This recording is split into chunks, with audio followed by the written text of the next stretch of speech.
Hello everyone. तो आप सब लोगों का फिर से स्वागत है इस आप लोगों के चैनल में, मनीष झा। एंड जो लोग भी इस चैनल को काफ़ी सपोर्ट किए हैं उन सब का मैं शुक्रिया अदा करना चाहता हूं।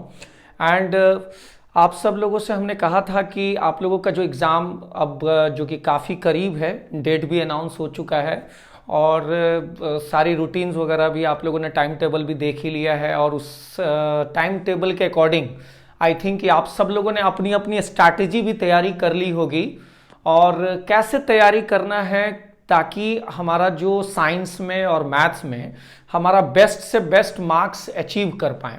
तो उन सब चीज़ों को लेकर के मैं आप सब लोगों के सामने आया हूँ। एंड आप लोगों से बस रिक्वेस्ट इतना है कि जितने भी वीडियोज़ आज के बाद जितने भी वीडियोज़ आते जाएं उन सब वीडियोज़ को लास्ट तक जरूर देखिएगा। एंड उसमें अगर आपको लगता है कि नहीं, जैसे मैथ्स को लेकर के अगर मैं आपको कहूं कि मैथ्स में जो टॉपिक जो बहुत ही इंपॉर्टेंट होगा, जैसे कि सैंपल पेपर का अगर बहुत सारा क्वेश्चंस हम लोग डिस्कस करेंगे, हर सेट पेपर डिस्कस करेंगे एंड साइंस का और मैथ्स का दोनों का सेट पेपर पूरा का पूरा डिस्कस किया जाएगा। उसमें बेसिकली आपका क्या होता है कि उसका आंसर शीट दिया होता है, आंसर शीट अवेलेबल होता है, लेकिन क्या होता है कि एग्जाम में जो आपकी कॉपी चेक की जाती है उसमें कई बार देखा जाता है कि जो पेपर जो बुक्स के जो लैंग्वेज होते हैं वो बहुत ही ज्यादा आपका मार्क्स अचीव नहीं करके लाता है। आपके क्वेश्चंस में पहले ही लिखा रहता है कि हर स्टूडेंट को जो आंसर देना है वो अपने लैंग्वेज में ही आंसर लिखे।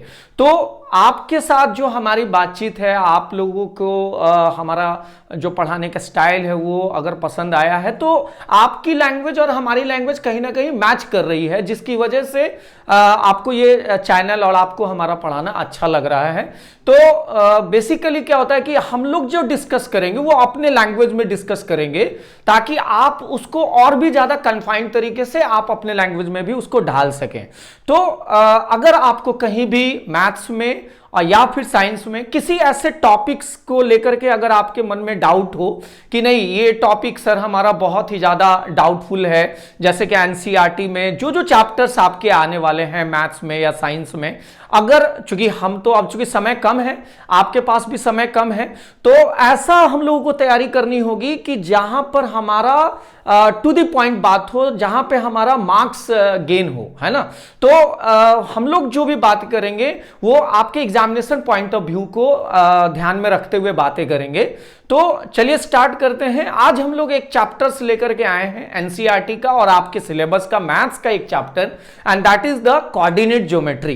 तो काफी बच्चों ने हमारे मैसेज में जो वीडियोस हमने अपलोड किया उसमें मेरे को मैसेज में मिला कि सर कोऑर्डिनेट ज्योमेट्री पर एक वीडियो बनाया जाए। तो बच्चों कोऑर्डिनेट ज्योमेट्री में मैं आपको बता दूं कि बेसिकली कोऑर्डिनेट ज्योमेट्री हमारे क्लास 8 से थोड़ा बहुत इंट्रोडक्शन स्टार्ट हो गई थी। क्लास 8 में भी आपने थोड़ा सा इंट्रोडक्शन पढ़ा था, उसका थोड़ा सा ज्यादा आपने 9th में पढ़ा, ग्राफ वगैरह में आपने उसका इंट्रोडक्शन देख लिया। एंड 10th में आपने कोऑर्डिनेट ज्योमेट्री का एप्लीकेशन पढ़ा। यानी कोऑर्डिनेट ज्योमेट्री की बात करें अगर हम लोग, तो कोऑर्डिनेट ज्योमेट्री में 10th क्लास की बात करें तो कोऑर्डिनेट ज्योमेट्री में हम लोग इसका एप्लीकेशन पढ़ते हैं। एप्लीकेशन यानी अगर हम आपसे पूछें कि कोऑर्डिनेट ज्योमेट्री का यूज क्या है, why we have to study about the coordinate geometry, क्यों जरूरी है कोऑर्डिनेट ज्योमेट्री पढ़ना हमारे लिए, क्यों जरूरी है, तो बच्चों इसी का एप्लीकेशन आपके 10th में है। उसके एप्लीकेशन में अगर देखा जाए तो एप्लीकेशन में हमारे पास 3 चीजें यहां पर दिखाई गई है 10th क्लासेस में। कोऑर्डिनेट ज्योमेट्री में 3 आप कह सकते हैं कि 3 टॉपिक ही हमारा सबसे इंपॉर्टेंट है। एक है that is the distance formula, एक है जिसको हम लोग बोलते हैं डिस्टेंस फॉर्मूला, है ना, एक डिस्टेंस फॉर्मूला है। दूसरा आपका आता है section formula, section formula, and तीसरा एक टॉपिक हमारा इसमें आता है that is area, that is area. तो distance formula, section formula and area, इसमें अगर हम लोग देखें तो इस बार के 10th क्लास का जो एग्जाम आ रहा है, इस साल के जो सिलेबस है उसमें कोऑर्डिनेट ज्योमेट्री का एरिया जो है वो डिलीट कर दिया गया है। यानी ये भी बहुत अच्छी टॉपिक है, अगर आपके पास टाइम हो तो आप जरूर एक बार देखना, लेकिन मैं सजेस्ट यही करूंगा कि आप अब वही चीजें पढ़ें जो आपके एग्जामिनेशन के लिए इंपॉर्टेंट है। तो एरिया हमारे इस साल के सिलेबस में हटा दिया गया। तो हमारे पास दो एप्लीकेशन कौन कौन से हो गए, एक डिस्टेंस फार्मूला और एक सेक्शन फार्मूला। तो बच्चों ये बहुत ही आपके प्रैक्टिकल लाइफ से भी बहुत ज्यादा ये जुड़ा हुआ है। डिस्टेंस फार्मूला पर अगर हम एक प्रैक्टिकल बात करें तो कई बार ऐसा देखा गया आपके भी मोहल्ले में, आपके भी सोसाइटी में, आपने भी देखा कि जो घर, यानी अगर आप देखें कि आपके घर के सामने अगर किसी का घर है तो आपने उसे कभी अपने दोस्त को एड्रेस देने वक्त में कहा कि नहीं तुम उनका घर जानते हो, उसके जस्ट सामने मेरा घर है, यानी 5 मीटर की दूरी पे मेरा घर है, 10 मीटर की दूरी पे मेरा घर है। लेकिन कभी कभी जब आप इस चीज को देखते होंगे, कई लोगों के सोसाइटी में ऐसा देखा गया होगा, मोहल्ले में ऐसा देखा गया होगा, तो आपको लगा होगा क्या कि आपका घर किसी दूसरे वार्ड में पड़ रहा है एंड आपके जिसको आप एड्रेस के लिए लोकेट कर रहे थे उनका घर अब दूसरे वार्ड में चला गया। तो इसका मतलब यहां पर यह है कि जो चीज हम लोग प्रैक्टिकल एप्लीकेशन में प्रैक्टिकली हम लोग देखते हैं वो थ्योरेटिकली मतलब जो है, मतलब पेपर पे अगर बात की जाए तो वो चीजें डिफरेंट होती हैं। यानी आपका जो घर सामने दिख रहा है 5 मीटर की दूरी पे, हो सकता है कि कोऑर्डिनेट ज्योमेट्री के अकॉर्डिंग वो घर आपके 5 मीटर से काफी दूर नजर आ रहा हो। तो बच्चों बेसिकली हम लोग दो पॉइंट के बीच का जो डिस्टेंस होता है उसको फाइंड आउट करने के लिए इस ब्रांच का इस्तेमाल किया जाता है and that is the distance formula. तो हम लोगों को ये दोनों टॉपिक पे बात करनी है।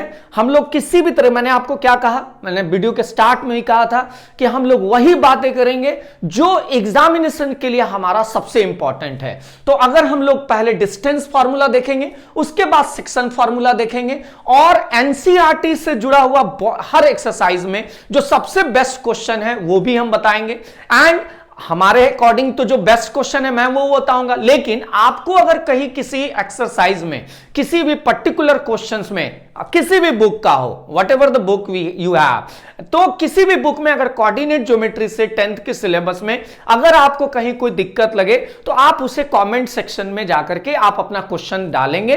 किसी बुक का अगर है या सेट पेपर का है तो आप उसे जरूर मेंशन करेंगे ताकि हम आपके कमेंट्स को देखने के बाद उस पर भी हम आपको वीडियो बना सकें। तो चलिए बच्चों स्टार्ट करते हैं हम लोग। सबसे पहला topic and what is that, the distance formula. तो डिस्टेंस फॉर्मूला की बात करें बच्चों तो सबसे पहले देखा जाए डिस्टेंस फॉर्मूला में, तो डिस्टेंस फॉर्मूला का मतलब क्या होता है, इसके नाम से ही पता चलता है। डिस्टेंस का मतलब हो गया दूरी, मतलब यहां पर एक ये पॉइंट है और एक ये पॉइंट है। सपोज करिए 2 पॉइंट है, मान लिया जाए कि ये पॉइंट है ए और ये पॉइंट है बी। क्लियर है? यहां पे हमने 2 पॉइंट ले लिया ए और बी। क्लियर है? अब आपको सबको पता है, आपने क्लास 8 से पढ़ा है कि every point has some coordinate. हर पॉइंट का अपना एक कोऑर्डिनेट होता है बच्चों। तो मान लिया जाए कि ये जो हमारा पॉइंट है ए, इसका कोऑर्डिनेट हमने ले लिया x1 एंड y1। जैसा कि आप सब जानते हैं कि सबसे पहले हम x एक्सिस का वैल्यू यूज करते हैं, that is abscissa, and y axis जिसको हम लोग ऑर्डिनेट कहते हैं, एंड दूसरा कोऑर्डिनेट हमने दूसरे पॉइंट का कोऑर्डिनेट ले लिया x2 एंड y2। क्लियर है बच्चों? तो यहां पे 2 पॉइंट है, एक A है और एक B है, और A का कोऑर्डिनेट हमने ले लिया x1 एंड y1, दूसरा पॉइंट का कोऑर्डिनेट ले लिया x2 एंड y2। अब अगर हम इस दोनों पॉइंट को एक लाइन से जोड़ दें तो हमें अब इसको फाइंड करना है कि AB का एग्जैक्ट डिस्टेंस कितना होगा। यानी यही हमें इस टॉपिक में पढ़ना है, किसी भी 2 पॉइंट के बीच का डिस्टेंस हम लोग कैसे फाइंड आउट करते हैं। तो बच्चों इस दोनों पॉइंट के डिस्टेंस को निकालने के लिए, यानी AB is equal to root under that is x2 minus x1 का whole square and plus y2 minus y1 का whole square. This is the one and only formula to calculate the distance between 2 points. Okay, तो ये formula है हमारा, यानी किसी भी 2 points के बीच का डिस्टेंस फाइंड आउट करने के लिए यही फॉर्मूला हम लोग यूज करेंगे। तो इसका बेसिकली आप लोगों ने अभी अगर ये चैप्टर पहले पढ़ा है तो ये चैप्टर जब आप पढ़े होंगे तो इसका फॉर्मूला का डेरिवेशन भी है, लेकिन कभी भी आज तक ये डेरिवेशन पूछा नहीं गया है। तो बच्चों हम लोगों को अप्लाइड वर्जन पढ़ना है जो हमारे एग्जाम्स के लिए इंपॉर्टेंट है। तो फिर से एक बार ध्यान से देखें, ये पॉइंट हमने ए लिया, ये पॉइंट हमने बी लिया, इस पॉइंट का अपना एक कोऑर्डिनेट है x1 एंड y1, इस पॉइंट का अपना एक कोऑर्डिनेट है x2 एंड y2। अब हमें ए बी यानी ए और बीच के डिस्टेंस निकालना है। तो ए बी अगर निकालना है तो हम क्या करेंगे, root under x2 minus x1 का whole square and y2 minus y1 का होल स्क्वायर। तो अब सवाल ये उठता है कि सर इसका क्वेश्चंस किस तरह से हम लोगों का पूछा जाएगा। सबसे पहले हम आपको सिंपल क्वेश्चंस पे बात करेंगे, उसके बाद इसके स्टैंडर्ड क्वेश्चन जो बोर्ड के लिए इंपॉर्टेंट होगा, एनसीईआरटी। मैं एक बार फिर से आप सब लोगों को कहूंगा कि एनसीईआरटी अब जो टाइम है वो आपके एनसीईआरटी को पढ़ने का है। तो आप सिर्फ और सिर्फ एनसीईआरटी पढ़ें एंड क्वेश्चंस का पैटर्न देखने के लिए आप सेट पेपर का इस्तेमाल करें, है ना, जो मार्केट में अवेलेबल है, आइदर वो ओसवाल है, अरिहंत है ना। तो आप सेट पेपर पे ज्यादा से ज्यादा फोकस करें ताकि आपको पता चले कि इस टॉपिक से क्वेश्चंस का क्या लैंग्वेज हो सकता है, किस तरह से क्वेश्चंस आपसे पूछे जा सकते हैं। तो सबसे पहले हम लोग एक छोटी छोटी बातों पर ध्यान दें। जैसे सपोज कीजिए एक क्वेश्चंस हम आपको बता रहे हैं, एक एग्जांपल लेते हैं। एक एग्जांपल में पहला पॉइंट हमने ले लिया ए, जिसका कोऑर्डिनेट दिया हुआ है 3 एंड -5। इसका कोऑर्डिनेट क्या दिया हुआ है, 3 एंड -5। दूसरा एक पॉइंट है बी, जिसका कोऑर्डिनेट दिया हुआ है 6 एंड 2। क्लियर है। तो बेसिकली बच्चे मतलब जल्दीबाजी में एक गलती कर देते हैं। उसमें क्या करते हैं वो कि आपको इंडिकेट, मतलब एक चीज मैं आपको बता दूं कि आप इसको 2 माने यानी ये सेकंड पॉइंट माने, या फिर इसको सेकंड पॉइंट माने, आंसर हमारा सेम ही आएगा, उसमें कहीं कोई दिक्कत नहीं होगी। तो बेसिकली हम जो मतलब हम याद रखने के लिए इसको करते क्या है कि ये हमारा ए बी लिखा हुआ है, ये हमारा ए बी लिखा हुआ है, तो जो आगे लिखा हुआ है वो हमारा हो जाएगा फर्स्ट पॉइंट, है ना, एंड जो बी लिखा हुआ है वो हो जाता है हमारा सेकंड पॉइंट, यानी x2 एंड y2 हो जाएगा बी एंड ए हो जाएगा x1 and y1।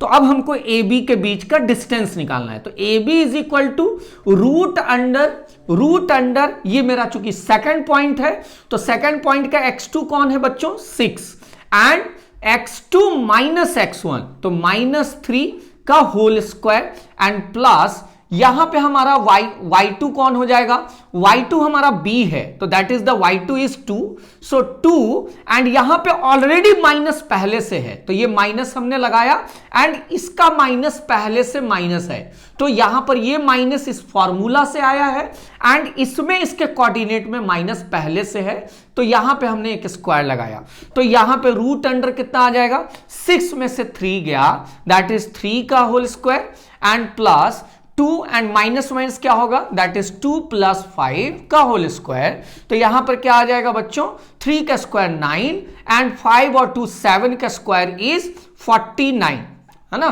7 square is 49, 3 square is 9। So root under what we have 9 and 9 कितना हो जाएगा, दैट इज 18 8 एंड 4 1 5। क्लियर है। So 9 9 18 8 1 and 4 1 5। So root under 58 unit is the answer.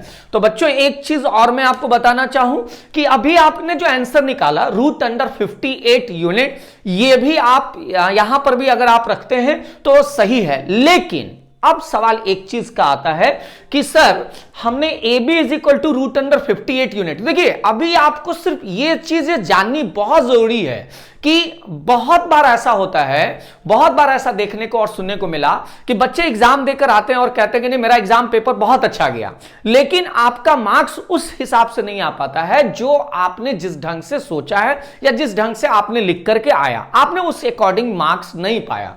तो होता क्या है कि आपने अभी यहां पर लिया और आपको कई लोगों ने यह भी कहा कि रूट अंडर 58 यूनिट रहने दोगे तो भी आंसर सही हो जाएगा। बहुत बार ऐसा होता है, जल्दबाजी में ऐसे हम लोग भी कह देते हैं, लेकिन आप खुद सोचिए, आपको निकालना है ए बी के बीच में डिस्टेंस एंड हमें कोई आदमी अगर कोई चीज पूछता है तो हमें उसको सिंप्लीफाइड आंसर देना होता है। तो यहां डिस्टेंस हमारा निकालने के लिए बोल रहा था और डिस्टेंस हमने उसको क्या बोल दिया, √58। तो क्या ये सिंप्लीफाइड आंसर है? तो आपका जवाब होगा नहीं, ये हमारा सिंप्लीफाइड आंसर नहीं है। क्योंकि आपको जूनियर से ये सारी चीजें क्यों सिखाई गई थी, आपको स्क्वायर रूट निकालना क्यों सिखाया गया था?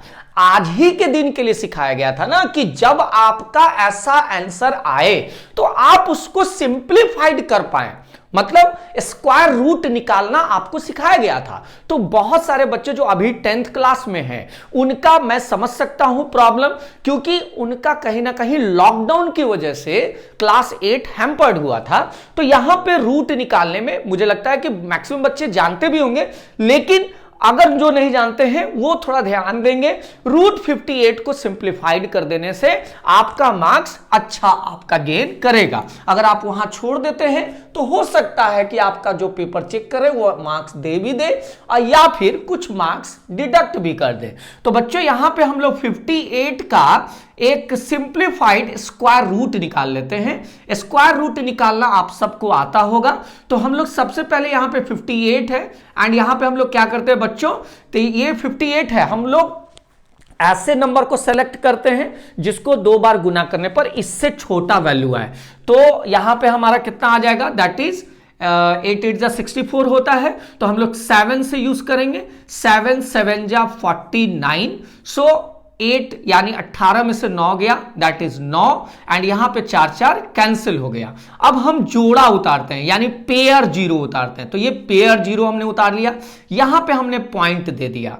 तो बच्चों यहां पे पॉइंट के बाद का डिजिट आपने इस्तेमाल किया, तो आपने पॉइंट पहले दे दिया एंड अब यहां पर कितना आया, यहां पे 7 को लेके हमको एक बार जोड़ देना होता है, दैट इज 14। अब हमने यहां पर क्या किया, 1 है एंड यहां 9 है, तो लगभग 9 से जाना चाहिए, लेकिन 9 बड़ा हो जाएगा। देखिए आप करके 1 4 पहले से हमारा 9 से करते हैं तो क्या आ जाएगा, 9 9 जा 81 1 8 9 36 8 44 4 1 9 4 13। यहां पर हमारा सिर्फ 900 है। तो कितना से जाएंगे, पीछे की तरफ हटते जाएंगे, पीछे की तरफ हटते जाएंगे। और जब आप एक आध बनाएंगे तो आपको सारी चीजें याद भी आने लगेंगे। तो आप यहां पर देखिए 7 चुका 28 8 2 7, ये 7 से भी बड़ा हो जा रहा है। तो यहां पे 6 से हमको लगता है कि आना चाहिए, तो 6 से हम लोग करेंगे। तो सबसे पहले 1 4 6 से 6 का, तो 6 6 36 6 3 6 24 37 27 के 7 2 6 1 और 2 8। तो यहां पे आया 6 8 7 6 एंड यहां पे 6 को लाके एक बार ऐड कर देंगे, 6 6 12 2 1 और यहां 5 और 1। अब यहां पे 10 में 6 गया 4, ये बचा 9 9 में 7 गया 2, है ना, एंड ये आपका कैंसिल हो गया। तो बच्चों लगभग आपका जो आंसर आपका आना चाहिए था वो 7.6 यूनिट। तो आई थिंक आप किसी भी व्यक्ति को अगर ये दोनों आंसर में से आप बताएं तो शायद सिंप्लीफाइड आंसर आपका 7.6 होता है।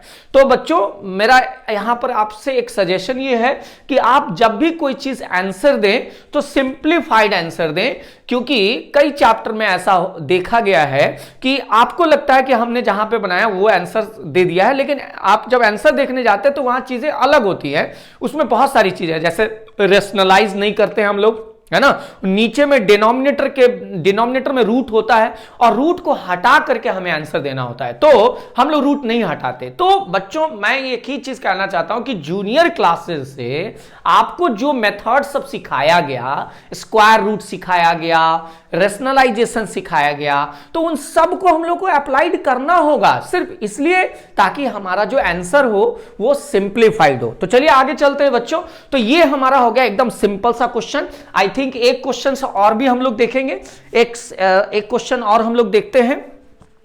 तो अगर हम लोग एक क्वेश्चन और बनाते हैं बच्चों, एक क्वेश्चन और बनाते हैं हम लोग ताकि आपको सारी चीजें क्लियर हो जाए। एक चीज और हम लोग देखते हैं, ये भी हमने देखा, जैसे सपोज कीजिए कि अगर हम ये कहें कि मान लीजिए एक कोऑर्डिनेट है P, जिसका कोऑर्डिनेट हमने ले लिया 0 और 6, क्लियर है, एंड दूसरा हमने यहां पर जो है Q ले लिया, क्यूब कोऑर्डिनेट का हमने ले लिया, दैट इज 5 और -5 एंड 0। तो बच्चों आपको पता है ना, इस टाइप के कभी कोऑर्डिनेट होते हैं, तो ये कोऑर्डिनेट क्या होते हैं, क्या ये क्वाड्रेंट में आएगा, क्या ये क्वाड्रेंट में आएगा, नहीं, ये क्वाड्रेंट में नहीं आएगा, ये क्या होगा, एक्सिस पे आएगा। तो हम देख रहे हैं कि यहां पर हमारा एक्सिस, कौन सा एक्सिस का वैल्यू 0 है। हम सब जानते हैं कि कोऑर्डिनेट का जनरल फॉर्मेट क्या होता है, कोऑर्डिनेट का जनरल फॉर्मेट होता है एक्स एंड वाई। तो यहां पे 0 किसका है, वाई। इसका मतलब ये किस एक्सिस पर लाई कर रहा है, दैट इज एक्स एक्सिस पर लाई कर रहा है। क्लियर है बच्चों, तो ये क्वाड्रेंट में नहीं आता, these points are on the axis. तो आपको ये आइडेंटिफाइड, आपने 9th में पढ़ा होगा कि जब भी हमारा यहां पर वैल्यू किसका 0 आ रहा है, दैट इज वाई एक्सिस का वैल्यू 0 है। सो यानी ये जो पॉइंट है वो किस पर है, एक्स एक्सिस पे है, एंड यहां पे हमारा एक्स का वैल्यू है, तो यहां पर ये कौन सा हमारे किस पे पॉइंट पे आता है, दैट इज वाई एक्सिस। कभी कभी इस तरह के क्वेश्चंस जो है आपको कंफ्यूज करने के लिए यूज किए जाते हैं। ये सब 1 नंबर के क्वेश्चन, ऑब्जेक्टिव लेवल के क्वेश्चंस होते हैं। तो अगर हमको इसके बीच में डिस्टेंस निकालना हो तो हम क्या करेंगे बच्चों, पी क्यू। मैंने आपको क्या सिखाया, आपको है ना, क्या सिखाया है, P एंड Q, ये हमारा हो जाएगा सेकंड पॉइंट एंड ये हो गया हमारा फर्स्ट पॉइंट। तो x2 माइनस x1, यानी इसमें से इसको घटाना है, तो -5 - 0 का होल स्क्वायर एंड प्लस 0 - 6 का होल स्क्वायर। तो यहां क्या आ जाएगा बच्चों, -5 का स्क्वायर, यहां पे -0 है, खत्म हो जाएगा, -5 का स्क्वायर इज 25 एंड -6 का स्क्वायर इज 36। तो यहां क्या आ जाएगा, 6 × 5 = 11 एंड 3 और 1 4 1 5, √51। तो √51 यूनिट। लेकिन फिर मैं एक बार बताना चाहूंगा कि आप √51 को स्क्वायर रूट इसका जरूर कैलकुलेशन कर लें। एंड मुझे नहीं लगता कि किसी भी बच्चे का स्क्वायर रूट में अगर कोई प्रॉब्लम है, मैंने एक बार बताया है। फिर भी अगर किसी बच्चे को ऐसा लगता है कि सर मेरे को एक बार स्क्वायर रूट निकालना सिखा दीजिए, तो अगर आप कमेंट सेक्शन में इस चीज को डालेंगे तो निश्चित है कि हम एक स्क्वायर रूट निकालने के लिए भी आपको वीडियो जरूर बनाएंगे। तो बच्चों मुझे लगता है कि ये स्टैंडर्ड क्वेश्चन जो है आपको कंफ्यूज करने की कोशिश की जाएगी। एक क्वेश्चन पे और भी हम लोग बात करते हैं बच्चों। अगर हमसे कोई कहे find the distance, find the, questions आपका इस तरह का क्वेश्चंस होगा जैसे find the distance, find the distance, find the distance, find the distance of A, that is -2 and 5 from the origin, from the origin, from the origin, from the origin। हो सकता है कि फाइंड द डिस्टेंस ऑफ ए, मान लीजिए कोई एक point है, उसका डिस्टेंस निकालने के लिए बोल रहा है ऑरिजिन से। तो बहुत सारे बच्चे कंफ्यूज कर जाएंगे कि सर यहां पे तो मेरे को सिर्फ एक पॉइंट दिया हुआ है, दूसरा पॉइंट तो है ही नहीं, तो फिर हम लोग इसका डिस्टेंस कैसे कैलकुलेट करेंगे। तो बच्चों घबराने की जरूरत नहीं है, आप सबको पता है कि ऑरिजिन का भी कोऑर्डिनेट होता है। तो यहां पे हम लोग क्या करेंगे, आंसर में कैसे बनाएंगे, ये हमारा हो गया पहला A point, that is -2 and 5, and दूसरा हमारा हो गया दैट इज ऑरिजिन के लिए ओ ले लेते हैं, और इसका कोऑर्डिनेट होता है 0 and 0, क्योंकि x का वैल्यू भी वहां 0 होता है एंड y का वैल्यू वहां 0 होता है। तो अब अगर हमसे कोई कह रहा है कि find the distance between any point from the origin, तो यहां पे आपको घबराना नहीं है, क्योंकि ऑरिजिन का कोऑर्डिनेट क्या होता है, दैट इज 0 and 0। तो यहां पे हमको AO डिस्टेंस कितना हो जाएगा, that is √0 -2, 0 -2 and that is square, and 0 + 0 -5 whole square. So √, that is -2 का स्क्वायर इज 4 एंड +-5 का square is 25। So √, 29 unit is the answer. So you have to simplified again. Okay guys, तो I think कि एक जो simple questions हो सकते थे distance formula पे, हमने इस पर बात किया। तो एक क्वेश्चंस हम लोग जो है ना, जल्द से जल्द एक क्वेश्चन आपसे उम्मीद करते हैं कि आप बनाएंगे और कमेंट सेक्शन में इसको जल्द से जल्द आप उसको पुट करेंगे। अभी जस्ट मैं एक क्वेश्चन दे रहा हूं, आप लोग सब लोग बनाएंगे अपने कॉपी पे, है ना, that is find the distance, find the distance, find the distance. अभी सिंपल क्वेश्चंस पे बात करते हैं हम लोग। Find the distance, that is P का कोऑर्डिनेट हमने ले लिया 3 and 5 एंड Q का पॉइंट हमने ले लिया दैट इज 7 and -3, एंड यहां पे हमने ले लिया what is that, C is 0 and 5, and M ये पहला पॉइंट है, ये दूसरा क्वेश्चन है ना। सी एम का हमने ले लिया, दैट इज 0 एंड 6। तो ये जल्द से जल्द एक क्वेश्चन आप बनाइए, है ना, और इसको कमेंट सेक्शन में आंसर डालिए इसका।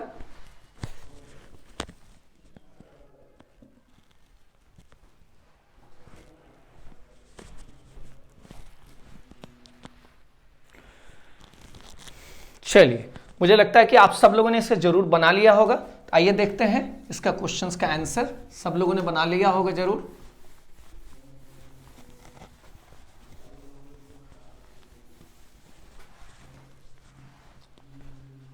तो ये अभी हम लोग इसका चेक कर ले। पहला का सब लोगों ने आंसर सही बनाया, दैट इज पी क्यू निकालना था।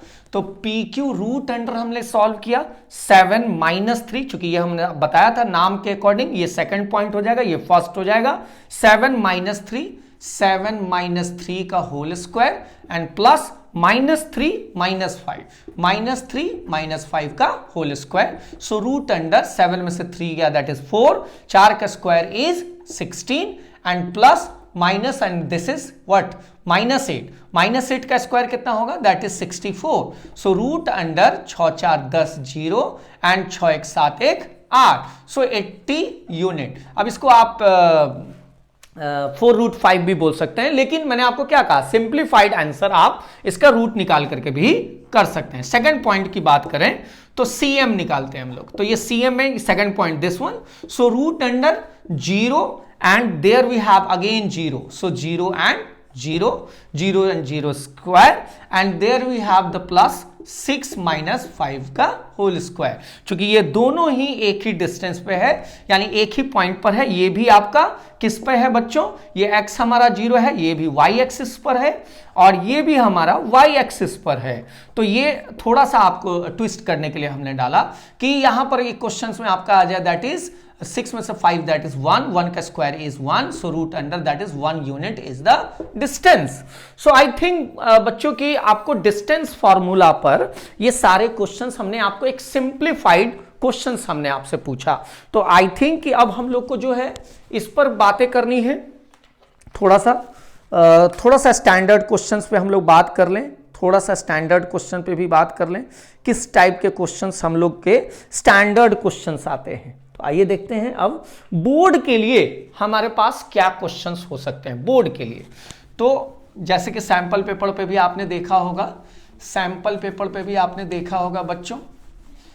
अब हम लोग बोर्ड के लिए बात करते हैं कि बोर्ड में आपके एनसीईआरटी में भी बहुत सारे क्वेश्चंस ऐसे हैं जो कई बार एग्जाम में पूछा हुआ क्वेश्चन है बच्चों। तो इसीलिए एक बार, है ना, उन सारे एवरेज बच्चे जो हैं, है ना, जिनको अभी भी डर लग रहा है कि नहीं मैथ्स में, चूंकि बेसिकली देखा जाए तो बात गलत नहीं है, क्योंकि मैक्सिमम बच्चे कहीं ना कहीं मैथ्स को लेकर के काफी डरे हुए होते हैं। एंड चूंकि जैसा मैं महसूस कर सकता हूं कि मैं भी बिहार से हूं, और बिहार में मैथ्स को लेकर के काफ़ी क्रेज होता है। ज़्यादातर जो पेरेंट्स होते हैं, है ना, ज़्यादातर क्या मतलब हमको लगता है कि 99.99% जो पेरेंट्स होते हैं वो कहीं ना कहीं सबसे पहला जो मार्क्स रिजल्ट्स में देखना वो पसंद करते हैं, वो कहीं ना कहीं मैथ्स का होता है बच्चों। तो हम चाहेंगे कि आपका इस सिर्फ एक महीने, क्योंकि अभी हम लोग जनवरी से स्टार्ट किए हैं, जनवरी का आज 15 तारीख है, बहुत ही अच्छा दिन है, मकर संक्रांति का दिन है। तो हम लोगों ने जो स्टार्ट किया है, ये जो कारवां हम लोगों ने स्टार्ट किया है, मुझे पूरा यकीन है, चूंकि 2005 से मैं पढ़ा रहा हूं, है ना, तो कहीं ना कहीं मुझे लगता है कि इस 1.5 महीने के अंदर हम लोग एक बहुत बड़ी रिवॉल्यूशंस क्रिएट कर सकते हैं, बहुत बड़ा मार्क्स को गेन कर सकते हैं। तो आप घबराएं एकदम नहीं, बस आपसे रिक्वेस्ट बसनी है कि आप ज्यादा से ज्यादा अपने दोस्त जो भी हैं, दोस्त, क्योंकि अभी दुश्मनी नहीं करनी है, सिर्फ दोस्ती करनी है। हर बच्चे जो आपसे जुड़े हुए हैं उन सब की दुश्मनी एकदम निकाल देना है, सबको दोस्त बना के चलना है। तो आप लोग इस वीडियो के लिंक्स को ज्यादा से ज्यादा अपने दोस्तों से शेयर करें। एंड अब जो हम लोग आएंगे, आप लोग सिर्फ कमेंट्स में डालिए कि कौन कौन सी टॉपिक्स है मैथ्स का जो आपको छूट गया था, किसी कारणवश आपका टॉपिक रह गया था, आप नहीं पढ़ पाए थे, तो प्लीज आप उस चीज को अपने कमेंट सेक्शन में डालें कि कौन सा चैप्टर्स आपको पढ़ना है बच्चों, है ना। तो आप उसको जरूर इंडिकेट करें हमारे कमेंट सेक्शन में, तो मैं उस चैप्टर को भी ले आऊंगा। लेकिन अब जो हम लोग बात करेंगे वो ज्यादा से ज्यादा इंपॉर्टेंट क्वेश्चंस पे बात करेंगे बच्चों। तो अब हम लोग देखना चाहते हैं कि बोर्ड में डिस्टेंस फार्मूला से क्या रिलेटेड क्वेश्चंस आता है। तो बच्चों यहां पर थोड़ा ध्यान से समझना है, ये हमारा बोर्ड का थोड़ा सा स्टैंडर्ड क्वेश्चन, क्योंकि आपको पता है कि कहीं ना कहीं जो आपका स्लैब है 5 सेक्शन का, ABCDE, है ना, 5 स्लैब हैं हमारे क्वेश्चन में। तो उसमें जो अभी जो मैंने आपको बताया वो हो सकता है कि 1 मार्क्स में भी आपका दिया हुआ रहे, है ना। तो घबराना नहीं है, वो जो मैंने क्वेश्चन दिया वो भी इंपॉर्टेंट था, वो जो मैंने आपको X6 वाला दिया वो भी इंपॉर्टेंट है, वो आपके 1 मार्क्स में पूछा जा सकता है। 2 मार्क्स में किस तरह का क्वेश्चन बोर्ड से रिलेटेड क्वेश्चन हो सकता है, वो है आपका, मान लिया जाए कुछ इस प्रकार का क्वेश्चंस दिया रहेगा, है ना, कुछ इस टाइप का क्वेश्चंस दिया रहेगा कि क्वेश्चंस में आपका कुछ इस तरह का दिया रहेगा कि find the value of x, find the value of x in a, that is x and 0, find the value of x in कोई पॉइंट है a x0 which is equidistant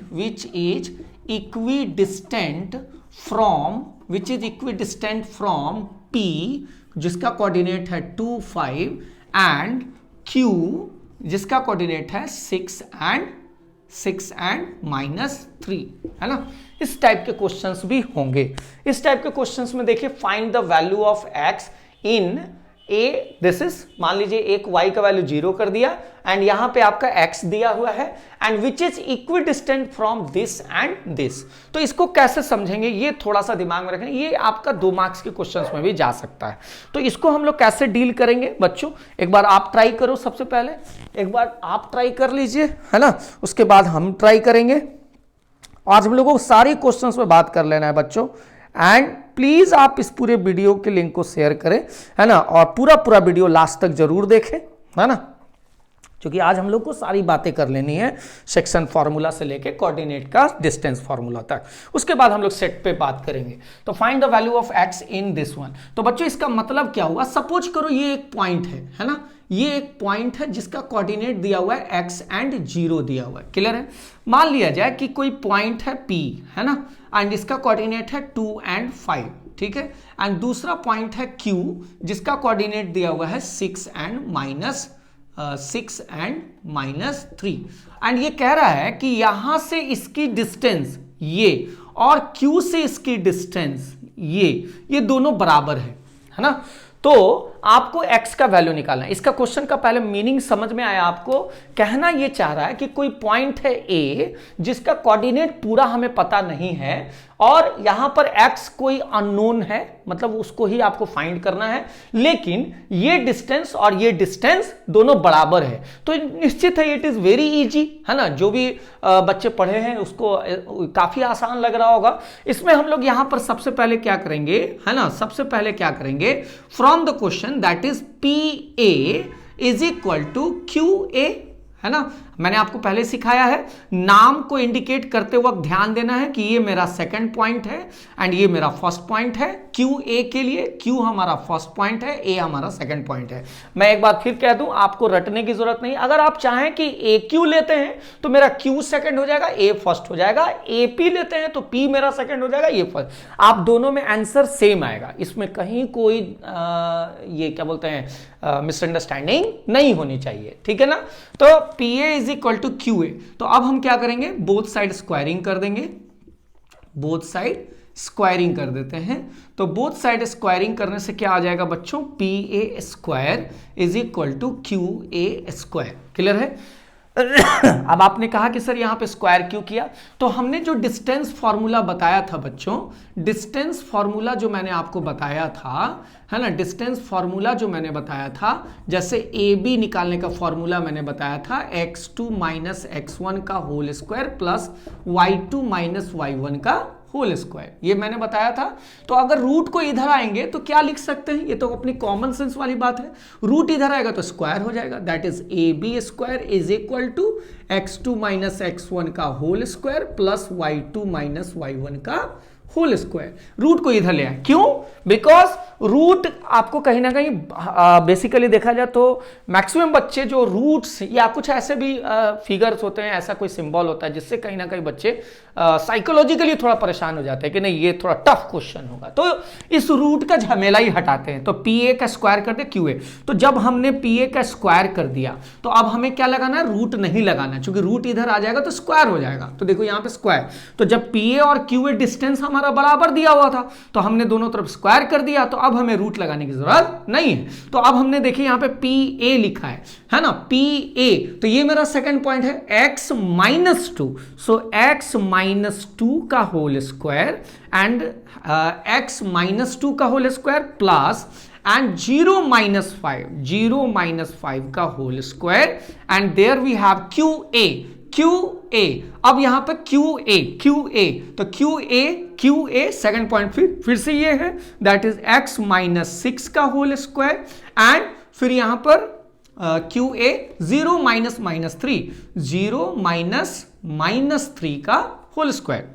root लगाने की जरूरत नहीं है क्योंकि हमने रूट को इधर ले आया। तो अब यहां पर a माइनस बी का होल स्क्वायर क्या हो जाएगा बच्चों, a स्क्वायर प्लस 2 का square that is 4 and minus 2ab that is 4x। आपको ये समझ में आया ना, a माइनस बी का होल स्क्वायर मैंने तोड़ा, a square plus B square minus 2ab and plus minus 5 का स्क्वायर इज 25 एंड फिर से a माइनस बी का whole square, a square plus B square and minus 2ab that is 12x। समझ में आया सभी लोगों को, a माइनस बी का whole square a square, a क्या है हमारा x एंड b कौन है 2, a square plus b square minus 2ab and minus 5 का स्क्वायर इज 25, फिर a माइनस बी का whole square a square plus b square minus 2ab and again minus minus plus 3 का square is 9।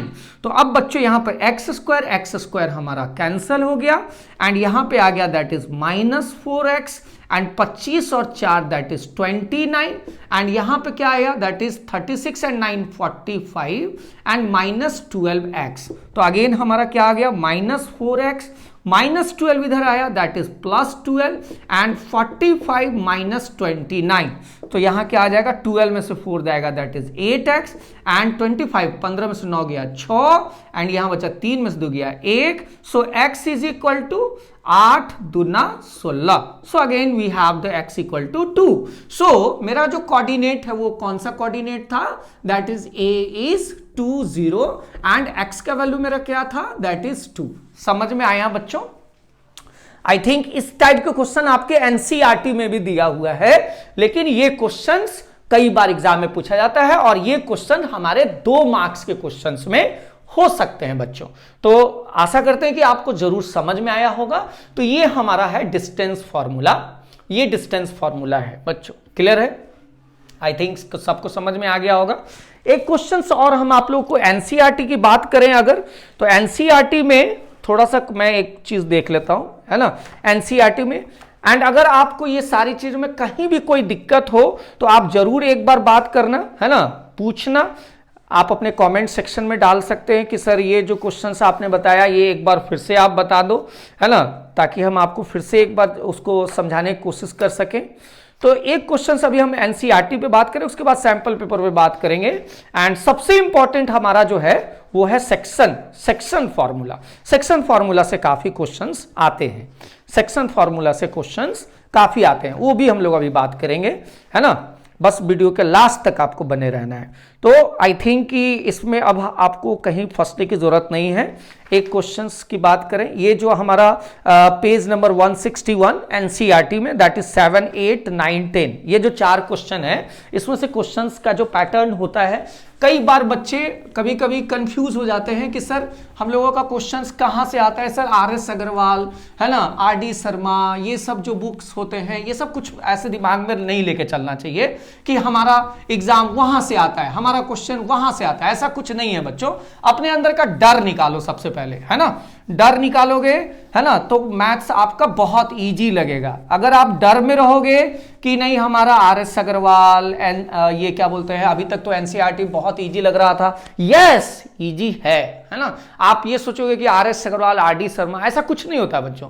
Questions का मतलब दो level ही होते हैं, एक जो एक नॉर्मल लेवल होता है जो हर बच्चे टच कर सकते हैं, और एक स्टैंडर्ड लेवल होता है। तो स्टैंडर्ड लेवल का मतलब क्या होता है कि आप NCERT आपका बेस बनाता है। अब वो स्टैंडर्ड लैंग्वेज के अकॉर्डिंग हो सकता है या थोड़ा बहुत क्वेश्चंस को ट्विस्ट की जा सकती है।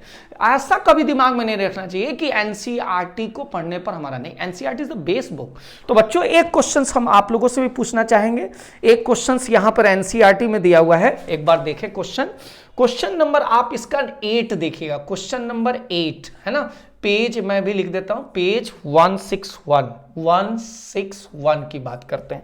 तो यहां पे देखिए find the value of y। I think same question है, यहां पे मैं क्वेश्चन लिख रहा हूं find the value of y, find the value of y है ना। Find the value of y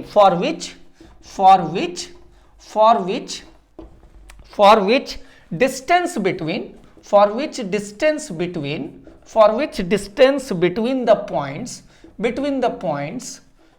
the points that is P 2 minus 3 and Q that is 10 and Y is 10 unit है ना। इस टाइप के questions भी आपके होते हैं, है ना।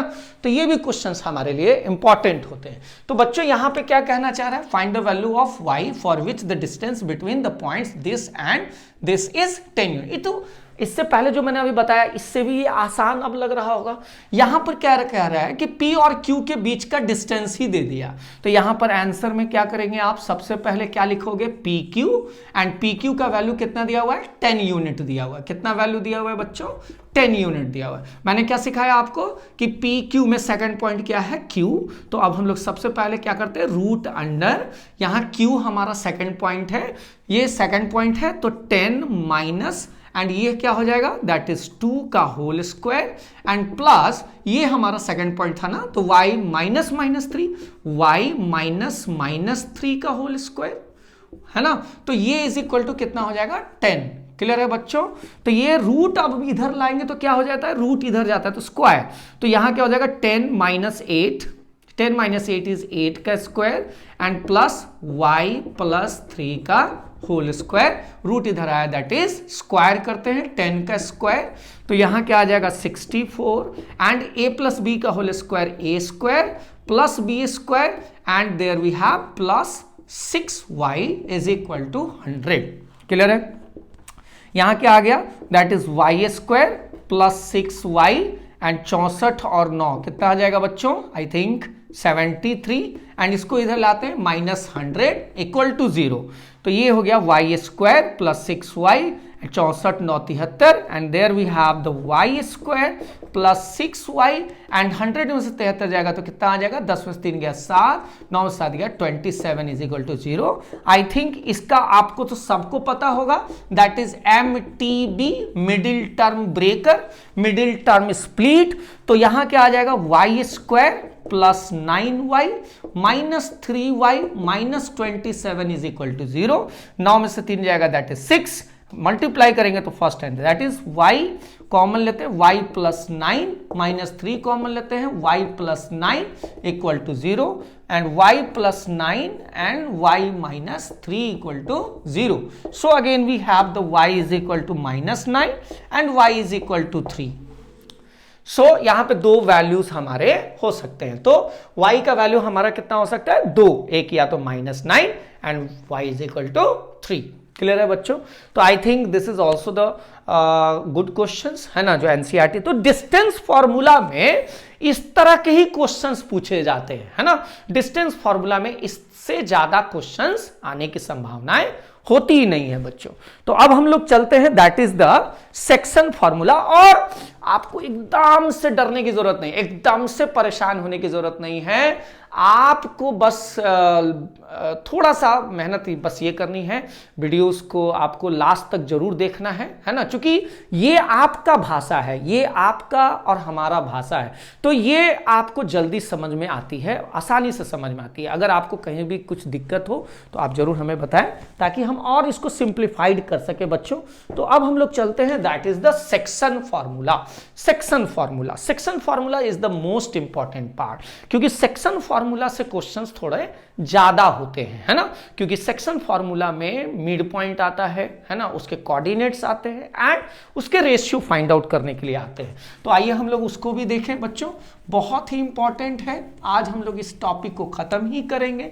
अगर इसमें से आपको किसी भी तरह की कोई डाउट्स वगैरह हो तो एक बार जरूर आप हमें बताएंगे, है ना।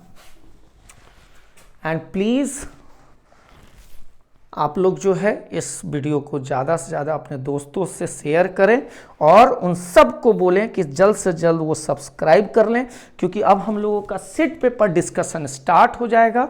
तो सेट पेपर के लिए भी, और एक चीज़ और इन्फॉर्म करना चाहेंगे कि हम आपके एग्जाम्स के दिन भी, एग्जाम्स के समय में भी लाइव भी आएंगे, लाइव आकर के भी आप लोगों से बात भी करेंगे, आप लोगों से सजेशन भी लेंगे, ताकि आप हमें भी सजेस्ट कर पाए कि सर ये थोड़ा सा करें, ये ऐसे करें, है ना, ताकि आप हमें भी गाइड कर सके बच्चों। क्योंकि आप हैं तो हम लोग हैं, है ना। एक विद्यार्थी, एक अच्छे स्टूडेंट्स की आवश्यकता हर एक शिक्षक को होती है, हर एक टीचर्स को होती है। सो आज हम लोग अब जानने वाले हैं, that is the section formula, है ना, सेक्शन फॉर्मूला। अब आज हम अब देखने वाले हैं, नेक्स्ट टॉपिक हमारा है, दैट इज सेक्शन फॉर्मूला, है ना। सेक्शन फॉर्मूला में बच्चों थोड़ा ध्यान देना है ना। सेक्शन फॉर्मूला में थोड़ा सा ध्यान देंगे हम लोग, बहुत ही इंपॉर्टेंट है ना, बहुत ही इंपॉर्टेंट है। एक मिनट,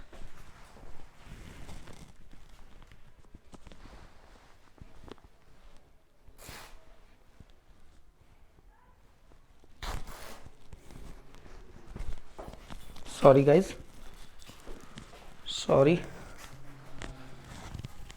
थोड़ा सा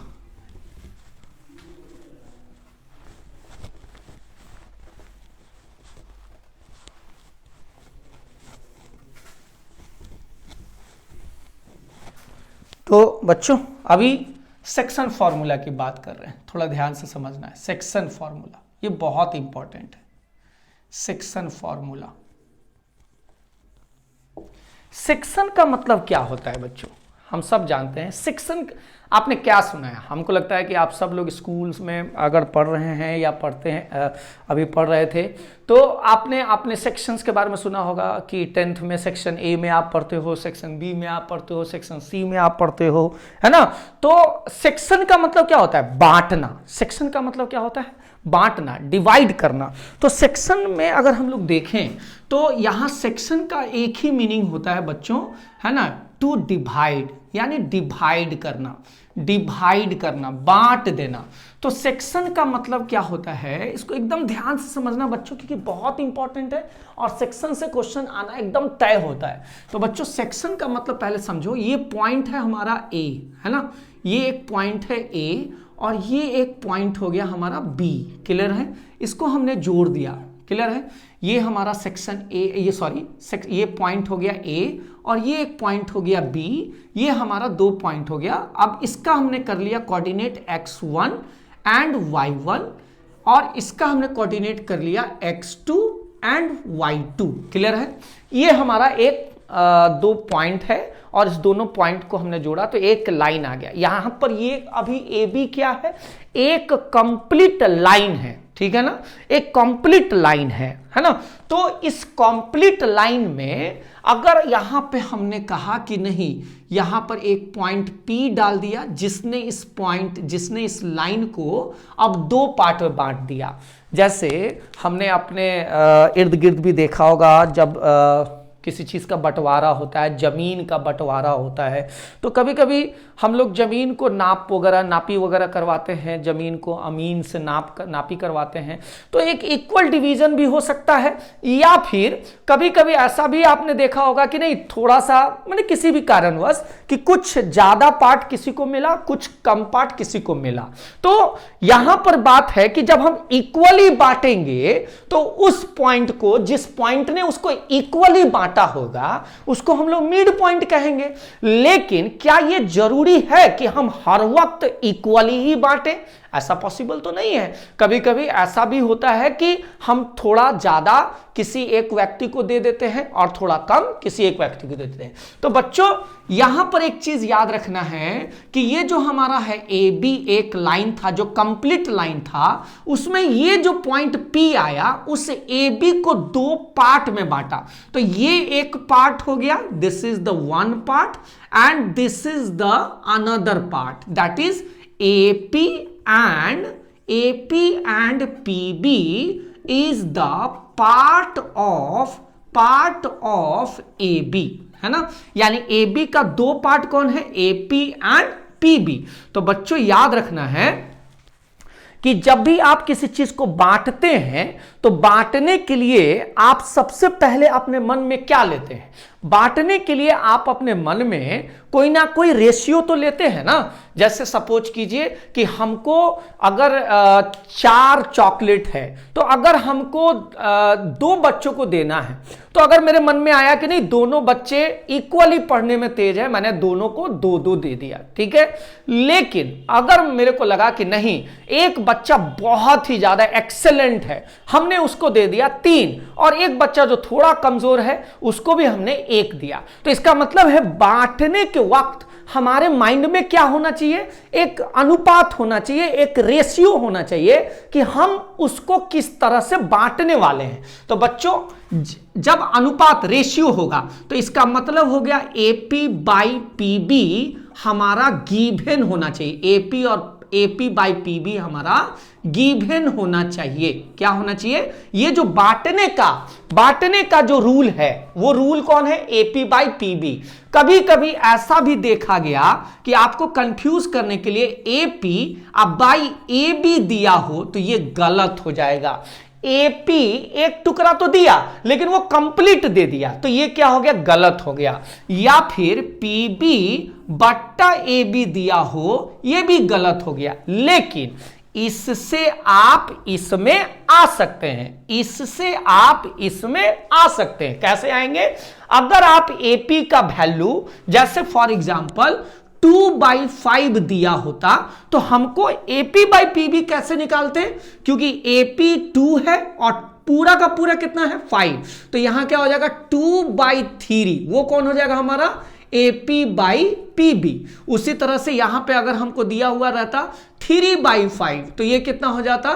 दैट इज अगेन PB हमारा हो गया 3 एंड फिर हमारा कौन सा हो गया? AP कौन हो जाएगा? That is 2। AP क्या हो जाएगा? 2। तो मेरे कहने का मतलब है बच्चों, सबसे इंपॉर्टेंट क्या होना चाहिए? ये रेशियो होना चाहिए। यानी जो भी पॉइंट आपका बांट रहा है उस दोनों का जो बंटवारा हुआ वो रेशियो हमें होना चाहिए, तभी हम इसका कोऑर्डिनेट निकाल पाएंगे, इस पॉइंट का कोऑर्डिनेट निकाल पाएंगे जिस पॉइंट ने इस AB को 2 भागों में बांटा है। तो जब भी हमको कोऑर्डिनेट निकालना है तो याद रखेंगे बउआ, सेक्शन फॉर्मूला में 2 ही सबसे इंपॉर्टेंट पार्ट है। सेक्शन फॉर्मूला में 2 ही इंपॉर्टेंट पार्ट है। एक है find the coordinate, find the coordinate, find the coordinate, find the coordinate of section point, section point, section point या सेक्टिंग कह सकते हैं। तो जिस पॉइंट ने AB को भागों में बांटा, जिस पॉइंट ने ए बी को अलग अलग पार्ट में बांटा, उसका कोऑर्डिनेट अगर हमको निकालने के लिए कहा जाए, एक्स और वाई का कोऑर्डिनेट वैल्यू निकालने के लिए कहा जाए, तो हमें उसका ये रेशियो चाहिए होगा। या फिर अगर ये दिया हुआ है तो दूसरा आपका सवाल हो सकता है फाइंड द रेशियो, जिसमें सबसे ज्यादा पूछने का चांसेस इसका होता है।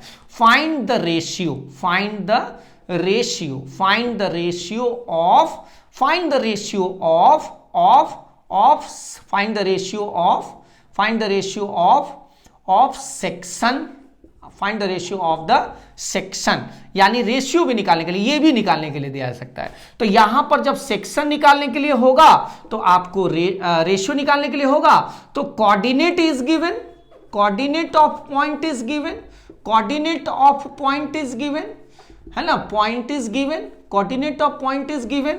और अगर हमें सेक्शन निकालना होगा, कोऑर्डिनेट निकालना होगा, then ratio is given, then ratio is given, then ratio is given. यानी रेशियो दिया रहेगा तो आपको इसका x और y निकालने के लिए पूछेगा, और अगर आपको ये वैल्यू दिया रहेगा तो रेशियो निकालने के लिए पूछेगा। तो सेक्शन में दो सबसे इंपॉर्टेंट पार्ट है, एक या तो इस पॉइंट का, जिस पॉइंट ने किसी भी लाइन को बांटा है उस पॉइंट का कोऑर्डिनेट निकालने के लिए आपको कहा जा सकता है जब आपको रेशियो दिया रहेगा, और अगर आपको इसका वैल्यू दिया हुआ है तो आपको रेशियो निकालने के लिए कहा जाएगा। तो बच्चों ये था हम लोग का, है ना, सबसे इंपॉर्टेंट। अब हम लोग इसके फॉर्मूला में चलेंगे, दोनों पार्ट को अलग अलग ध्यान से पढ़ेंगे। तो चलिए हम लोग दोनों को अलग अलग तरीके से ध्यान से देखें, कुछ क्वेश्चंस पे बात करेंगे। मिटा दें, एक बार स्क्रीनशॉट ले लेंगे बच्चों, है ना। अब हम लोग चलते हैं इसके दोनों अलग अलग पॉइंट पे।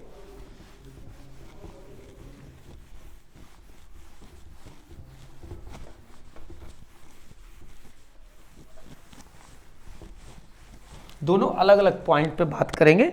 जैसे अभी हमने सबसे पहले क्या बताया आपको, फाइंड द कोऑर्डिनेट, है ना, फाइंड द, ये मेरा सबसे पहला टॉपिक है, find the coordinate, find the coordinate of section, find the coordinate of section point, section point, find the coordinate of section point. तो अब हमारा फिर से एक बार हमने यहां पे डायग्राम बना दिया, ये पॉइंट है ए, इसका कोऑर्डिनेट हो गया x1 एंड y1, एंड इसका पॉइंट हो गया b, ये हो गया x2 एंड y2, एंड ये हमारा हो गया पॉइंट p जिसका कोऑर्डिनेट है x एंड y। तो अब हमको ये x निकालना है, ये कोऑर्डिनेट निकालना है। तो x निकालने का फॉर्मूला होगा, जब आपको यहां पर AP बाई PB, मैंने क्या कहा था, AP और PB का रेशियो दिया रहेगा, और उस रेशियो को मैंने क्या ले लिया है, m by n, m by n। एक चीज और बता दे, किसी किसी बुक में ये m1 बाई m2 भी लिखा हुआ है, किसी बुक में m बाई n भी लिखा हुआ है। कंफ्यूज नहीं करना है, क्योंकि AP का m यहां दिखा रहा है, PB का n मैंने लिया है, वहां कहीं दूसरे किताब में m2 भी लिखा हुआ रहता है। तो बच्चों इसका x कैसे निकालेंगे, सिंपल है, दैट इज mx2, है ना, कोई ये रटने की चीजें नहीं है, बहुत ज्यादा हाइपर नहीं, एक दो क्वेश्चन बनाएंगे याद हो जाएगा। तो mx2 plus nx1 and by m plus n। दूसरा y निकालना है तो my2 plus ny1 by m plus n। Clear है। इस पर हम एक जल्द से एक सवाल दिखाते हैं आपको। जैसे क्वेश्चन कह रहा है कि फाइंड द, एक क्वेश्चन हम लोग देखते हैं, है ना, find the coordinate, find the coordinate of, find the coordinate of P, find the coordinate of P, है ना, find the coordinate of P x y which divides the A, that is 5 and 3, है ना, which divides the A and B, which divides the A and B whose point is 2 and 6, 2 and 6, है ना, if AP is to PB is 2 is to 3, 2:3। यानी answer में आप थोड़ा ध्यान दीजिएगा, AP बाई PB मैंने आपको पहले ही कहा था, AP बाई PB गिवन है 2/3। इसको डायग्राम से भी देख लो। A का कोऑर्डिनेट हमारा कितना दिया हुआ है 5 और 3, एंड B का कोऑर्डिनेट क्या दिया हुआ है 2 और 6, एंड बीच में कोई पॉइंट है P जिसका X और Y गायब है, X और Y गायब है। तो बच्चों यहां पर हमारा AP बाई PB दिया हुआ है, देखो AP बाई PB दिया हुआ है, AP बाई PB 2:3। अब A दिया है, B दिया है, X और Y। I think it is very easy, है ना, क्योंकि यहां पर M हमारा क्या हो जाएगा AP, देखो यहाँ पे AP क्या था M, तो M is equal to 2, and N के जगह पे वैल्यू के जगह क्या रखेंगे 3। अब यहां से बना लो फटाक से, X इज इक्वल टू क्या था MX2, M कौन है हमारा 2 into, है ना, MX2, X2 कौन है, ये है ना, हमने बताया ना AB, ये हमारा सेकंड पॉइंट है, तो ये क्या हो जाएगा X2 is 2 प्लस N कौन है हमारे बच्चों 3, एंड दैट इज X1 कौन है हमारा दैट इज 5, एंड प्लस यहां पे 2 + 3, 2 + 3 कितना हो जाएगा 2 2 4 5 3 15, 15 4 19/3, 19/5। So we have the X value, and Y coordinate कैसे निकालोगे, तो फिर अगेन MY2, M कौन है 2, Y2 कौन है, सेकंड पॉइंट कौन है हमारा this, Y2 is 6 plus N कौन है हमारा दैट इज 3, एंड Y1 कौन है हमारा 3, एंड बाय अगेन 2 + 3, तो 6 2 12, एंड ये 9 12 9 21/5। So again we have the this one. So I think this is the very easy topic, है ना, ये बहुत टेंशन वाली चीजें नहीं है, बहुत ही आसान है बच्चों। मैं फिर बार बार कह रहा हूं कि कहीं ना कहीं आप लोगों को बूस्टअप होने की जरूरत है। आप लोगों का मैथ्स, सभी बच्चे का मैथ्स, है ना, मैथ्स बहुत ही इजी होता है, बस थोड़ी सी कंसिस्टेंसी की आवश्यकता होती है, थोड़ी इंटरेस्ट की आवश्यकता होती है। अपने आप के मैथ्स को इतना ज्यादा डिफर नहीं करें, है ना, डेमोरलाइज नहीं हो कि नहीं हम मैथ्स हमारा बहुत ही ज्यादा कमजोर है, ऐसा कुछ नहीं था, बहुत ही इजी होता है। तो बच्चों आई थिंक कि ये आपको समझ में आया होगा। अगर आप लोगों को थोड़ा भी लगे कि नहीं सर आप थोड़ा फास्ट पढ़ा रहे हो, तो आप हमें जरूर कमेंट सेक्शन में डालें, ताकि मैं अगली वीडियो को कोशिश करूंगा कि थोड़ा सा स्लो कर पाऊं। मुझे नहीं लगता कि मैं बहुत ज्यादा फास्ट कर रहा हूं। तो ये बहुत ही सिंप्लीफाइड तरीके से मैंने एक क्वेश्चन भी बताया आपको। इसमें अब क्या करेगा, थोड़ा सा मिर्च मसाला ऐड किया जाएगा बस। यानी ये हमारा बेसिक होता है, बेस हमारा खराब नहीं होना चाहिए। बेसिक अगर हमारा जितना मजबूत होगा, इमारत उतनी ही ऊंची होगी। यानी कहते हैं कि किसी घर की ऊंचाई उसके नींव पे डिपेंड करती है, फाउंडेशन। यानी जितना मजबूत हमारा नींव होगा, हमारी इमारत उतनी ही बड़ी ऊंची होगी। क्लियर है बच्चों?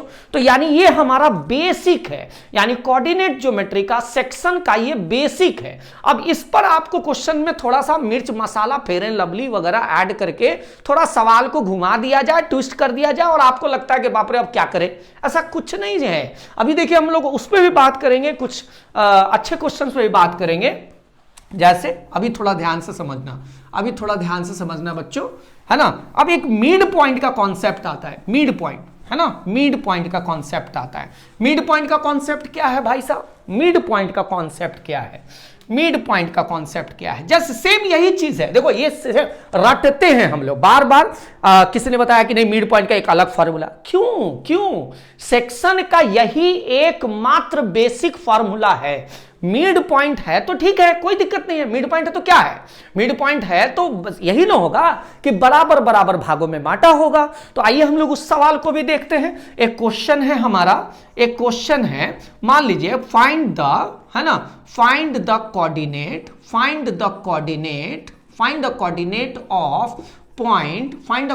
ऑफ पॉइंट P, है ना, P, है ना, find the coordinate of point P which divides the line, है ना, line joining A, that is 3 and 5, and B 6 and -2, है ना।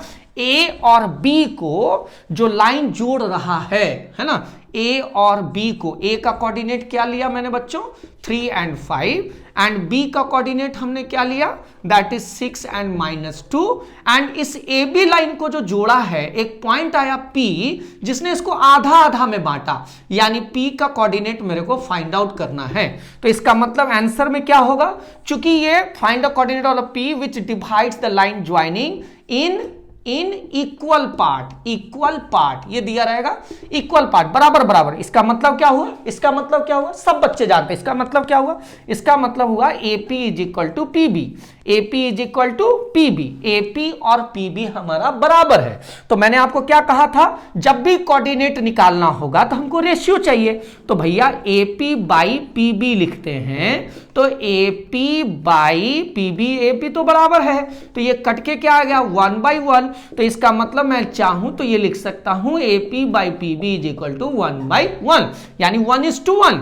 तो इसका मतलब क्या हो गया, AP बाई PB 1:1, तो M का वैल्यू इज 1 एंड N का वैल्यू इज 1।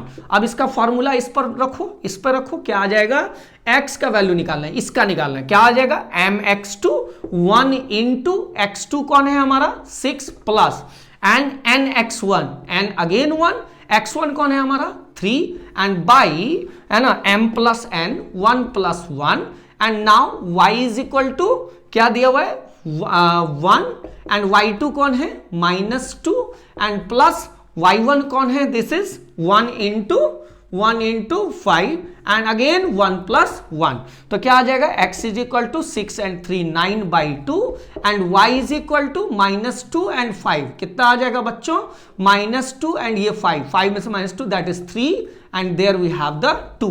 तो आई थिंक इतना ज्यादा प्रेशर लेने की जरूरत नहीं है, मिड पॉइंट है तो कोई हवा नहीं है, मिड पॉइंट है तो बस यही है कि AP बाई PB का रेशियो 1/1 है।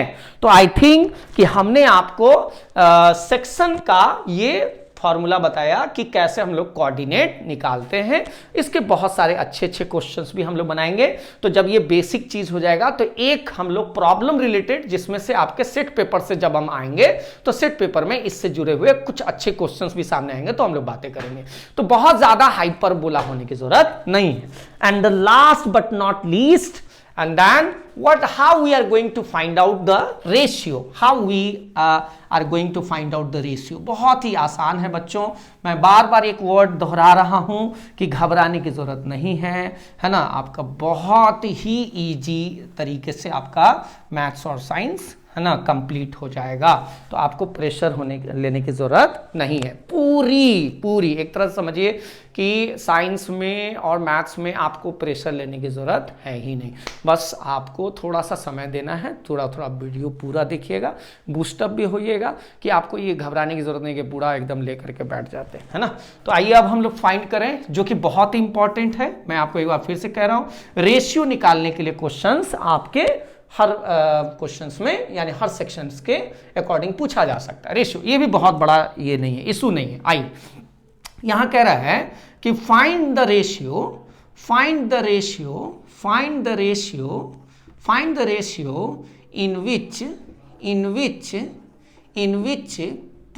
in which P 2 and 5 है ना, 2 and 5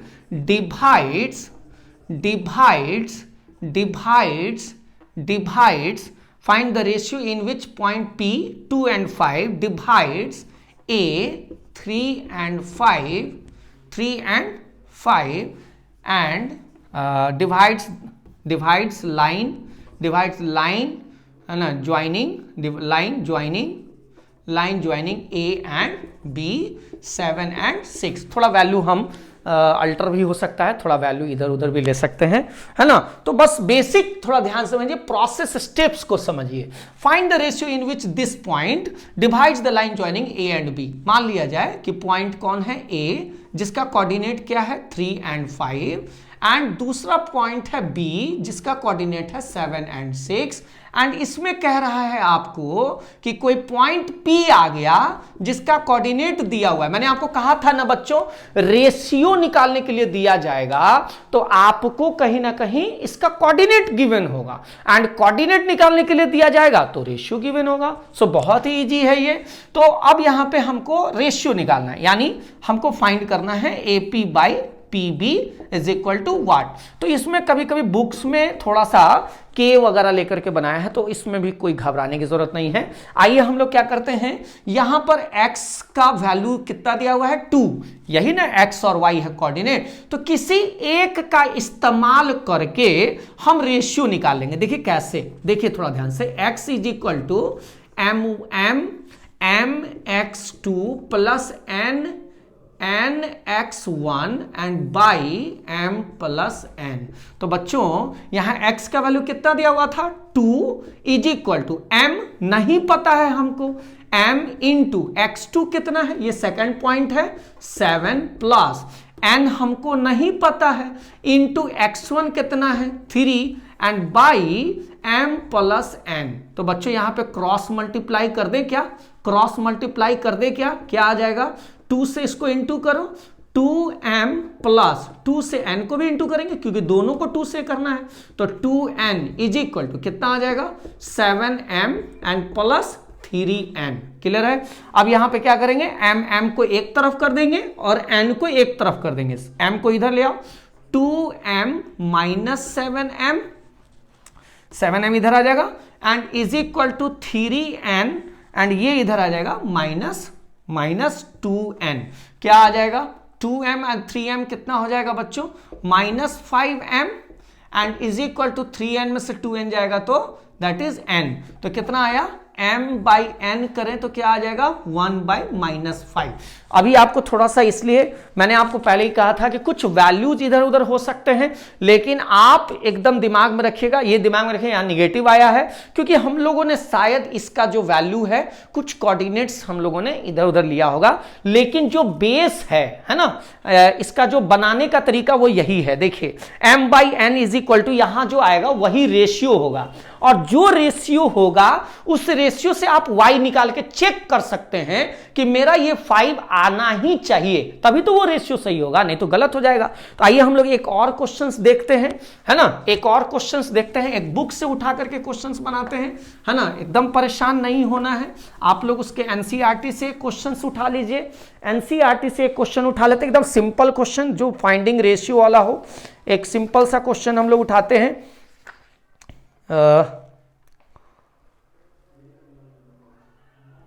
सिंपल सा क्वेश्चन उठाते हैं। देखिए मैंने अभी जो बताया है वो एकदम सेम वही क्वेश्चन है ना। क्वेश्चन हमने उठाया that is find the ratio, find the ratio, find the ratio, find the ratio, find the ratio in which, find the ratio in which, find the ratio in which, in which the line, in which the line, in which the line segment, in which the line segment, in which the line segment, in which the line segment joining, in which the line segment joining, joining the point, ये question number आपका 4 है, NCERT का question number 4, joining the point -3 and 10, है ना,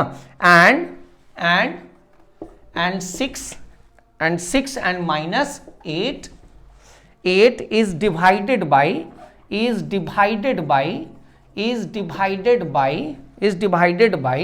-1 and 6, -1 and 6। एक बार questions का data मिला लीजिएगा, -3 10, 6 -8 एंड -1 and 6।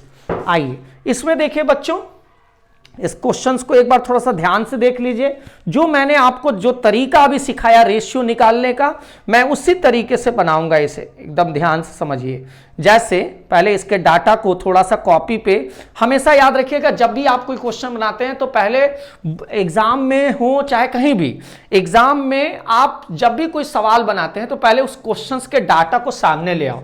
तो यहां देखिए सबसे पहले हमने यहां एक ले आया, जैसे मान लीजिए ये दोनों लाइन है, ए इसका कोऑर्डिनेट कितना दिया -3 and 10, एंड बी कोऑर्डिनेट इसका मैंने ले आया दैट इज 6 and -8, है ना, क्लियर है। अब इसके बीच का एक पॉइंट देखिए थोड़ा ध्यान से, यहां पे एक पॉइंट P लाया जिसका कोऑर्डिनेट दिख रहा -1 एंड 6। क्लियर है बच्चों, यही तो है। मान लीजिए एक बार ध्यान से सुनिए, find the ratio in which the line segment joining this and this, यानी ये पॉइंट ले लिया एंड ये पॉइंट ले लिया, इस लाइन को ज्वाइन किया A एंड B एंड ये डिवाइडेड बाय दिस वन, यानी ये कोऑर्डिनेट द्वारा ये डिवाइड हो गया। तो इसका मतलब x का वैल्यू ये है हमारा। तो x अब आंसर में लेते हैं, सबसे पहले किसी भी से, x से या y से, आप किसी से भी रेशियो निकाल सकते हैं। Either you can find the ratio from the value of the x and the y, it depends upon you. लेकिन चेक कैसे करेंगे, दूसरे वाले पे। तो कैसे निकालेंगे बच्चों, यहां पे हमारा x का वैल्यू हो गया, दैट इज ये वाला यूज करेंगे m, x2 कौन है हमारा, दैट इज इंटू 6 प्लस यहां पे क्या हो जाएगा n एंड x1 कौन है हमारा -3, यही है ना। ये हमारा सेकंड पॉइंट है, ये हमारा फर्स्ट, ये हमारा हो गया फर्स्ट पॉइंट, ये हो गया हमारा सेकंड पॉइंट, इसलिए 2 यूज कर रहे हैं, इसके लिए फर्स्ट यूज कर रहे हैं। तो यानी ये हमारा है x2। सो देखिए x2 m x2 plus n x1, x1 है -3 and by m plus n। तो x का वैल्यू कितना दिया हुआ है बच्चों, -1, क्रॉस मल्टीप्लाई करेंगे, ये आएगा 6m एंड यहां आ जाएगा -3 से n को करेंगे तो कितना आएगा 3n and by m plus n। इसको क्रॉस मल्टीप्लाई करो, -1 से दोनों को करेंगे तो -m माइनस n एंड ये आ जाएगा 6m -3n। अब ये इधर देखो, ये एक तरफ mm इकट्ठा करो, -m इधर ले आए तो -6m एंड ये -3n, इसको इधर ले आए तो +n। कितना आ जाएगा बच्चों, माइनस माइनस माइनस, ये हो जाएगा 7m एंड ये हो जाएगा -2n। क्लियर है, minus minus cancel, m by n is equal to कितना आ जाएगा 2/7। ये मेरा रेशियो आ गया, m बाई n का रेशियो कितना आया 2/7। अब मैंने आपको क्या कहा था, 6 अगर आ गया, अगर आपके रेशियो से ये y का वैल्यू आ गया इसी फॉर्मूला पर, तो आपका एकदम रेशियो सही है। तो अब हम क्या करेंगे, इस पर चेक करेंगे इसको। अभी मेरे को पता नहीं कि ये 6 है, तो y इज इक्वल टू, अब हमारा m कितना दिया हुआ है m, अब y2 कौन है हमारा -8 प्लस n कौन है हमारा 7 एंड सॉरी m हमारा कौन सा था, यहाँ m तो हमारा 2 है ना, यहाँ गौर से देखिए m हमारा 2 है, तो 2 इंटू -8 y2 एंड n हमारा कितना है 7 एंड y1 कौन हो जाएगा 10 and by m plus n that is 2 + 7। आइए कितना हो जाएगा -16 एंड 10 से 70 एंड ये कितना हो 7 2 9, ये कितना हो जाएगा 10 से 6 गया 4 एंड ये बचा कितना 6 में से 1 गया 5 एंड बाई 9, 9 छक 54। सो आई थिंक बच्चों एक बार फिर से ध्यान से देख लीजिए। देखिए मैंने आपको कहा था कि ये किसी एनसीईआरटी या किसी बुक में आपको KH2 1 पर भी बताया गया है, तो ऐसा नहीं है कि उस पर ही बन सकता है, आप इससे भी बहुत आसानी से बना सकते हैं। एक बार स्क्रीनशॉट ले लीजिए, अगर फिर भी कहीं डाउट हो तो आप जरूर पूछिएगा। NCERT RS Agarwal RD Sharma, coordinate geometry, section formula and distance formula, किसी भी तरह के क्वेश्चंस में अगर आपको कोई डाउट हो बच्चों, तो बस आपसे हमारी विनती ये है कि आप बेसिक चीजों पर थोड़ा ज्यादा ध्यान दें, क्योंकि बेसिक गड़बड़ाना नहीं चाहिए। और बाकी आपको किसी में भी डाउट हो तो आप प्लीज कमेंट सेक्शन में आप उसको शेयर करें। तो बच्चों बस आप लोगों से हमारा रिक्वेस्ट ये है कि आप लोग इस वीडियो को ज्यादा से ज्यादा अपने दोस्तों से शेयर करें ताकि सबको हेल्प हो सके, है ना। क्योंकि बहुत सारे बच्चे ऐसे हैं जिनका किसी कारणवश छूट चुका है, बहुत सारी चीजों से वो दूर हो चुके थे, एग्जाम का प्रेशर्स में अब वो काफी परेशान चल रहे हैं। भले वो मिलते नहीं है, बताते नहीं है, लेकिन वो काफी परेशान हो चूंकि हम लोग सब लोग बोर्ड का एग्जाम दिए हैं, तो क्या प्रेशर होता है वो एक हम भी महसूस कर सकते हैं जिस तरीके से, जिस दौर से आप गुजर रहे हैं। तो बस आप सब्सक्राइब कर दीजिए एंड अपने दोस्तों से भी बोलिए कि जल्द से जल्द वो सब्सक्राइब कर दें, लिंक को ज़्यादा से ज़्यादा शेयर करिए एंड बस यही इसी तरीके से जो प्यार आप लोग बनाए हुए हैं उस प्यार को बनाए रखिए and please do the subscribe and please share with your friends. Okay guys, have a nice day and good night all of you. Thank you.